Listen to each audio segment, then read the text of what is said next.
Hey guys, I'm Ashley Bogenreif, and I have been a team member of Stand for Justice for almost 5 years now.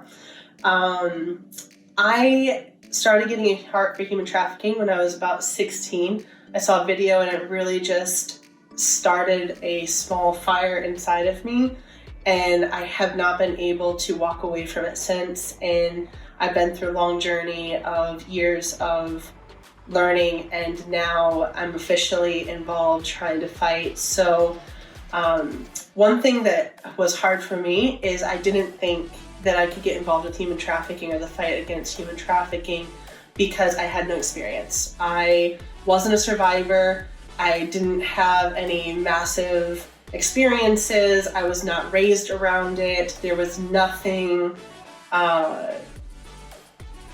no background in this, and I did not know how I was going to get involved. Then I came out to Redding, California, and I got involved with someone who's fighting human trafficking, and I realized that I actually could get involved with just what I had to offer. So when I got involved, I came underneath a mentor, and I learned that just being me was actually enough.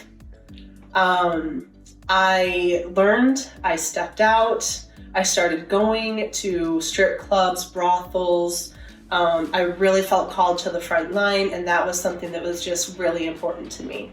So I want to speak to anybody who is listening or watching and say that if you feel like you want to get involved, but you do not have the background or you don't feel you have the ability, that's actually a lie being placed in your heart and your mind to keep you from what it is that you're wanting to do and God is calling you to do. There's a lot of ways that you can get involved with fighting human trafficking. It can be foster care. A lot of kids are at risk.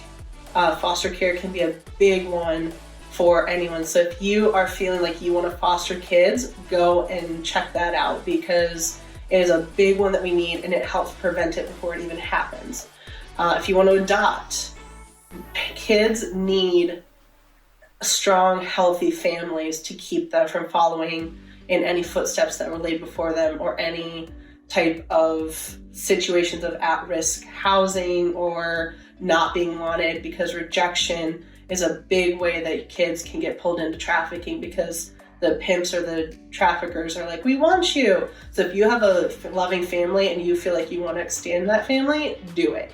It is a great way. If you have kids, get involved in their lives. Go to school, get involved in after-school programs. There is just so many opportunities that you can start being an foster adopted mom through programs, and you can actually start stepping in lives and battling against anything they might be dealing with at home by just being a positive influence.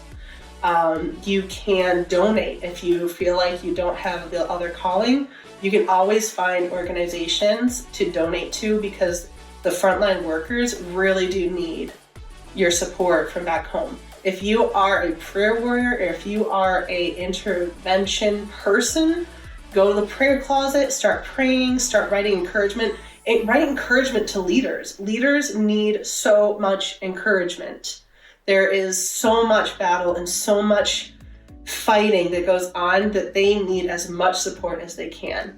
So with that, I want to read you a verse. It's a very powerful verse. It's one of my favorite ones. It's Isaiah 61:1.